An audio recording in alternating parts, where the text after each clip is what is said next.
ಇಂದಿನ ವಿಡಿಯೋ ವರಮಹಾಲಕ್ಷ್ಮಿ ವ್ರತದ ಬಗ್ಗೆ. ಈ ವಿಡಿಯೋದಲ್ಲಿ ಈ ವರಮಹಾಲಕ್ಷ್ಮಿ ವ್ರತದ ಮಹತ್ವ, ಈ ವ್ರತವನ್ನು ಹೇಗೆ ಆಚರಿಸಲಾಗುತ್ತದೆ, ಈ ವ್ರತದ ಮಹತ್ವವೇನು ಮತ್ತು ಕೊನೆಯ ಮತ್ತು ಮುಖ್ಯವಾದ ಈ ವರಮಹಾಲಕ್ಷ್ಮಿ ವ್ರತ ಕಥೆಯನ್ನು ತಿಳಿದುಕೊಳ್ಳೋಣ.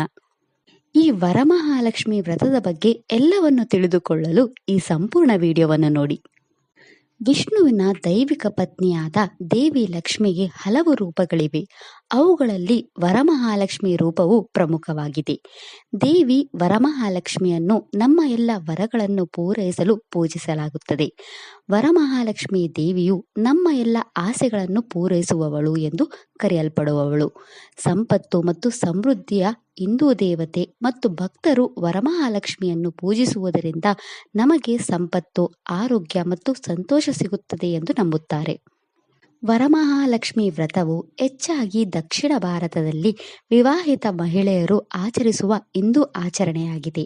ಈ ವ್ರತವನ್ನು ಶ್ರಾವಣ ಮಾಸದ ಹುಣ್ಣಿಮೆಯ ಮೊದಲು ಬರುವ 3ನೇ ಶುಕ್ರವಾರದಂದು ಆಚರಿಸಲಾಗುತ್ತದೆ. ಈ ದಿನದಂದು ಲಕ್ಷ್ಮೀದೇವಿಗೆ ವಿವಿಧ ಪೂಜೆಗಳು ಮತ್ತು ಪ್ರಾರ್ಥನೆಗಳನ್ನು ಸಲ್ಲಿಸಲಾಗುತ್ತದೆ. ದೇವಿ ವರಮಹಾಲಕ್ಷ್ಮಿ ವ್ರತವು ಶ್ರಾವಣ ಮಾಸದಲ್ಲಿ ಆಚರಿಸಲಾಗುವ ಅತ್ಯಂತ ಪ್ರಮುಖ ಆಚರಣೆಗಳಲ್ಲಿ ಒಂದಾಗಿದೆ. ಈ ವ್ರತದ ಸಮಯದಲ್ಲಿ ನಾವು ವರಮಹಾಲಕ್ಷ್ಮಿಯನ್ನು ನಮ್ಮ ಮನೆಗೆ ಆಹ್ವಾನಿಸುತ್ತೇವೆ. ಇದರಿಂದ ನಮ್ಮ ಮನೆ ಶಾಂತಿ, ಸಂಪತ್ತು ಮತ್ತು ಸಮೃದ್ಧಿಯಿಂದ ತುಂಬುತ್ತದೆ ಎಂದು ನಂಬಲಾಗಿದೆ.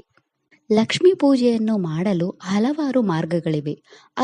ಆದರೆ ದೇವಿ ಲಕ್ಷ್ಮಿಯನ್ನು ಮೆಚ್ಚಿಸುವ ಆಚರಣೆಗಳು ಕಡಿಮೆ ಮತ್ತು ಆ ಆಚರಣೆಗಳಲ್ಲಿ ಒಂದು ಈ ವರಮಹಾಲಕ್ಷ್ಮಿ ವ್ರತ. ಈ ವರಮಹಾಲಕ್ಷ್ಮಿ ವ್ರತವು ದೇವಿ ಲಕ್ಷ್ಮಿಗೆ ತುಂಬಾ ಪ್ರಿಯವಾದದ್ದು. ಈಗ ಈ ವರಮಹಾಲಕ್ಷ್ಮಿ ವ್ರತ ಪೂಜೆಯನ್ನು ಹೇಗೆ ಮಾಡಬೇಕೆಂದು ತಿಳಿಯೋಣ. ಲಕ್ಷ್ಮೀ ದೇವಿಯು ಸ್ವಚ್ಛತೆಯಿಂದ ಹೆಚ್ಚು ಸಂತುಷ್ಟಳಾಗಿರುತ್ತಾಳೆ.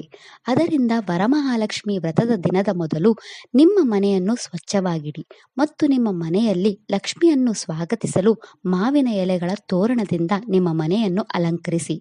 ಲಕ್ಷ್ಮೀ ದೇವಿಯ ಚಿತ್ರ ಅಥವಾ ವಿಗ್ರಹವನ್ನು ಇರಿಸಲು ಮತ್ತು ಕಳಸವನ್ನು ಇರಿಸಲು ಮರದ ಪೀಠವನ್ನು ಬಳಸಿ. ಲಕ್ಷ್ಮೀ ದೇವಿಯ ಚಿತ್ರವನ್ನು ಇಡುವ ಮೊದಲು ಪೀಠದ ಮೇಲೆ ಕೆಂಪು ಬಟ್ಟೆಯನ್ನು ಇರಿಸಿ. ಲಕ್ಷ್ಮೀ ದೇವಿಯ ಪೂಜೆಯ ಮೊದಲು ಗಣೇಶ ಪೂಜೆಯನ್ನು ಮಾಡಿ. ಪೂಜೆಗಾಗಿ ಕಳಶವನ್ನು ಇಟ್ಟುಕೊಳ್ಳಿ. ತುಪ್ಪದ ದೀಪಗಳನ್ನು ಹಚ್ಚಿ ಮತ್ತು ನಿಮ್ಮ ಕುಟುಂಬದೊಂದಿಗೆ ಹಣ್ಣುಗಳು, ಹೂವುಗಳು, ನೈವೇದ್ಯ ಮತ್ತು ತಾಂಬೂಲವನ್ನು ಅರ್ಪಿಸಿ ಲಕ್ಷ್ಮೀ ದೇವಿಯನ್ನು ಪೂಜಿಸಿ. ನಮ್ಮನ್ನು ಆಶೀರ್ವಾದಿಸಲು ಪೂಜೆಯ ಸಮಯದಲ್ಲಿ ನಾವು ಲಕ್ಷ್ಮೀ ದೇವಿಯನ್ನು ನಮ್ಮ ಮನೆಗೆ ಆಹ್ವಾನಿಸುತ್ತೇವೆ ಮತ್ತು ನಮ್ಮ ಮನೆಯನ್ನು ಅವಳು ವಾಸಿಸಲು ಸೂಕ್ತ ಮತ್ತು ಆನಂದದಾಯಕವಾಗಿಸುವಂತೆ ಕೇಳುತ್ತೇವೆ. ನಂತರ ನಮ್ಮ ಸುತ್ತಮುತ್ತಲಿನ ಪ್ರದೇಶಗಳನ್ನು ಶುದ್ಧೀಕರಿಸಲು ಗಂಗಾಜಲವನ್ನು ಸಿಂಪಡಿಸುತ್ತೇವೆ ಮತ್ತು ನಮ್ಮ ಮನೆಯ ಸುತ್ತಲೂ ಚೆಂಡು ಹೂಗಳು ಮತ್ತು ಮಾವಿನ ಮತ್ತು ಬಾಳೆ ಎಲೆಗಳ ಗೊಂಚಲುಗಳನ್ನು ಜೋಡಿಸುತ್ತೇವೆ. ನಮ್ಮ ಹಿಂದೂ ಧರ್ಮದಲ್ಲಿ ಹೊಳೆಯುವ ಹಳದಿ ಮತ್ತು ಚಿನ್ನದ ಚೆಂಡು ಹೂಗಳು ಬುದ್ಧಿವಂತಿಕೆ ಮತ್ತು ಸಂಪತ್ತನ್ನು ಪ್ರತಿನಿಧಿಸುತ್ತವೆ. ಮಾವಿನ ಎಲೆಗಳು ಪ್ರೀತಿ ಮತ್ತು ಮಂಗಳವನ್ನು ಪ್ರತಿನಿಧಿಸುತ್ತವೆ. ಅದರಿಂದ ನಾವು ನಮ್ಮ ಮನೆಗಳನ್ನು ಚೆಂಡು ಹೂಗಳು ಮತ್ತು ಮಾವಿನ ಎಲೆಗಳಿಂದ ಅಲಂಕರಿಸುತ್ತೇವೆ. ಇದರಿಂದ ನಮ್ಮ ಮನೆಗೆ ಮತ್ತು ನಮ್ಮ ಜೀವನದಲ್ಲಿ ದೈವತ್ವವನ್ನು ಆಹ್ವಾನಿಸುತ್ತೇವೆ. ನಮ್ಮ ಹಿಂದೂ ಸಂಪ್ರದಾಯದಲ್ಲಿ ಕಳಶ ಪೂಜೆಯು ಅತ್ಯಂತ ಪ್ರಮುಖವಾದದ್ದು. ಕಳಶದೊಳಗೆ ಇರಿಸಲಾದ ನೀರು ಅಮೃತವನ್ನು ಸೂಚಿಸುತ್ತದೆ ಮತ್ತು ಲಕ್ಷ್ಮೀ ದೇವಿಗೆ ಸಂಬಂಧಿಸಿದೆ ಎಂದು ಹೇಳಲಾಗುತ್ತದೆ. ಲಕ್ಷ್ಮೀ ದೇವಿಯ ವಿಗ್ರಹದ ಮುಂದೆ ಅಕ್ಷತೆ ತುಂಬಿದ ಸಣ್ಣ ತಟ್ಟೆಯನ್ನು ಇರಿಸಿ. ಅಕ್ಕಿಯ ಮೇಲೆ ಅರಿಶಿಣದೊಂದಿಗೆ ಕಮಲದ ಹೂವನ್ನು ಬಿಡಿಸಿ. ಲಕ್ಷ್ಮೀ ದೇವಿಯ ಮುಂದೆ ಕೆಲವು ನಾಣ್ಯಗಳನ್ನು ಇಡುವುದು ನಮ್ಮ ಜೀವನದಲ್ಲಿ ಬೆಳವಣಿಗೆ, ಸಂಪತ್ತು ಮತ್ತು ಸಮೃದ್ಧಿಯನ್ನು ಆಹ್ವಾನಿಸುತ್ತದೆ ಎಂದು ಹೇಳಲಾಗುತ್ತದೆ. ನಮ್ಮ ಜೀವನದಲ್ಲಿ ಯಶಸ್ಸನ್ನು ಸ್ವಾಗತಿಸಲು ಇದನ್ನು ಇಡಲಾಗುತ್ತದೆ. ದೀಪಗಳನ್ನು ಲಕ್ಷ್ಮೀ ಸ್ವರೂಪ ಎಂದು ಪರಿಗಣಿಸಲಾಗುತ್ತದೆ. ಅದರಿಂದ ತುಪ್ಪದ ದೀಪವನ್ನು ಅರ್ಪಿಸುವುದು ದೇವಿ ಲಕ್ಷ್ಮಿಯನ್ನು ಮೆಚ್ಚಿಸುತ್ತದೆ ಎಂದು ಹೇಳಲಾಗುತ್ತದೆ. ದೀಪಗಳು ಶುದ್ಧತೆ ಮತ್ತು ಒಳ್ಳೆಯತನವನ್ನು ಪ್ರತಿನಿಧಿಸುತ್ತವೆ ಮತ್ತು ಬೆಳಕಿನ ಉಪಸ್ಥಿತಿಯು ನಮ್ಮ ಜೀವನದೊಳಗಿನ ಕತ್ತಲೆಯನ್ನು ಹೋಗಲಾಡಿಸುತ್ತದೆ. ಈ ದಿನ ದೇವಿ ಲಕ್ಷ್ಮಿಯ ವಿಗ್ರಹಕ್ಕೆ ಪಂಚಾಮೃತ ಅಭಿಷೇಕವನ್ನು ಅರ್ಪಿಸುವುದು ದೇವಿ ಲಕ್ಷ್ಮಿಯನ್ನು ಮೆಚ್ಚಿಸುತ್ತದೆ ಎಂದು ಹೇಳಲಾಗುತ್ತದೆ.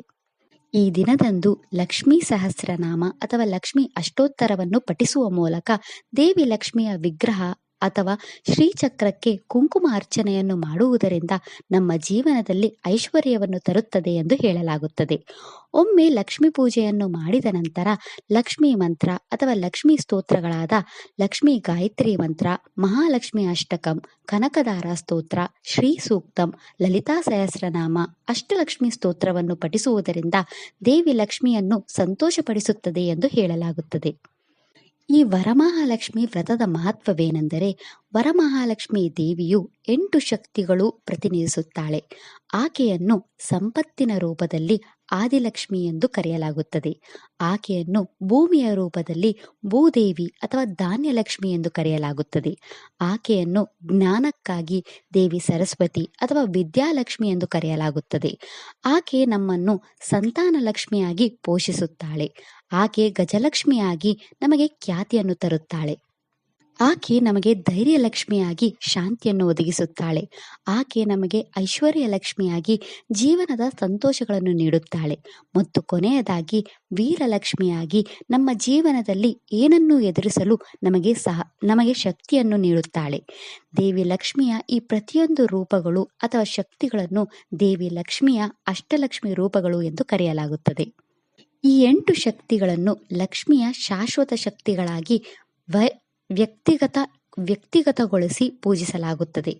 ಆರೋಗ್ಯ, ಸಂಪತ್ತು ಮತ್ತು ಸಮೃದ್ಧಿ ಈ ಶಕ್ತಿಗಳ ಲಯದ ಆಟವನ್ನು ಅವಲಂಬಿಸಿರುವುದರಿಂದ ದೇವಿ ಲಕ್ಷ್ಮಿಯ ಪೂಜೆಯು ಈ 3 ಪಡೆಯಲು ಆಚರಿಸಲಾಗುತ್ತದೆ.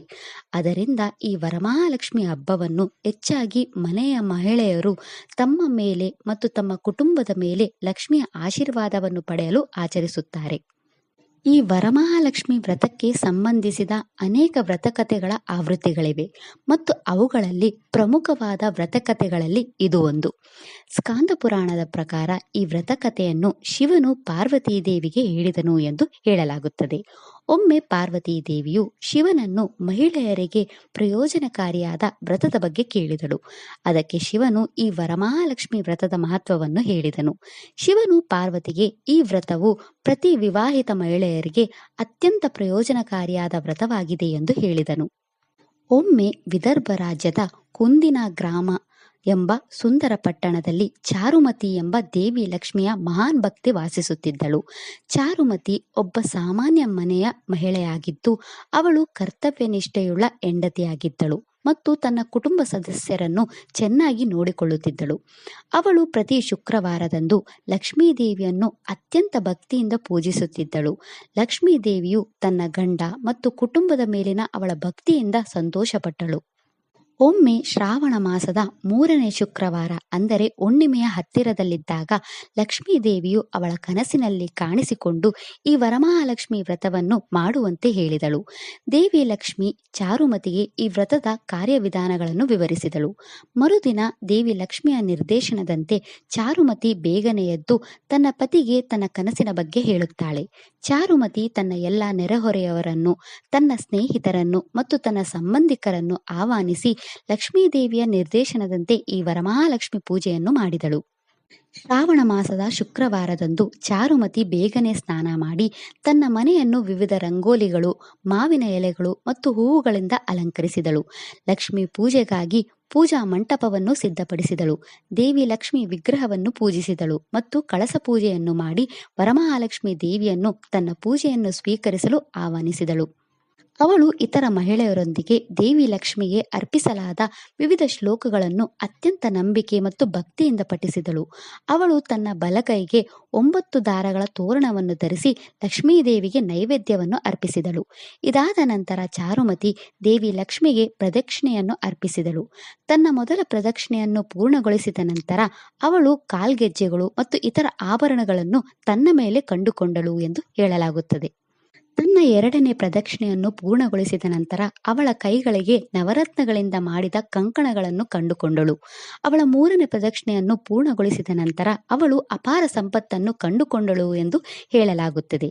ಇದರ ನಂತರ ಚಾರುಮತಿ ಬ್ರಾಹ್ಮಣ ಪುರೋಹಿತರು ಮತ್ತು ದಂಪತಿಗಳಿಗೆ ತಾಂಬೂಲವನ್ನು ಅರ್ಪಿಸಿ ವ್ರತ ಪ್ರಸಾದವನ್ನು ತನ್ನ ಸಂಬಂಧಿಕರಿಗೆ ವಿತರಿಸಿ ಸಂತೋಷದ ಜೀವನವನ್ನು ಕಳೆದಳು.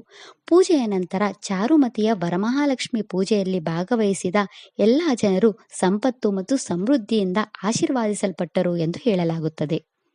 ಅವರ ಮನೆಗಳು ಸಂಪತ್ತು, ಧಾನ್ಯಗಳು ಮತ್ತು ಆಭರಣಗಳಿಂದ ತುಂಬಿದವು ಮತ್ತು ಅವರು ತಮ್ಮ ಜೀವನವನ್ನು ಸಂತೋಷದಿಂದ ಕಳೆದರು ಎಂದು ಹೇಳಲಾಗುತ್ತದೆ.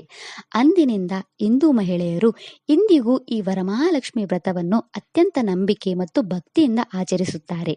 ಇದರೊಂದಿಗೆ ಶಿವನು ಈ ವರಮಹಾಲಕ್ಷ್ಮಿ ವ್ರತದ ಕಥೆಯನ್ನು ಪಾರ್ವತೀ ದೇವಿಗೆ ಹೇಳಿ ಮುಗಿಸುತ್ತಾನೆ. ಓಂ ವರಮಹಾಲಕ್ಷ್ಮಿಯೇ ನಮಃ. ಇದಿಷ್ಟು ವರಮಹಾಲಕ್ಷ್ಮಿ ವ್ರತದ ಮಹತ್ವದ ಬಗ್ಗೆ.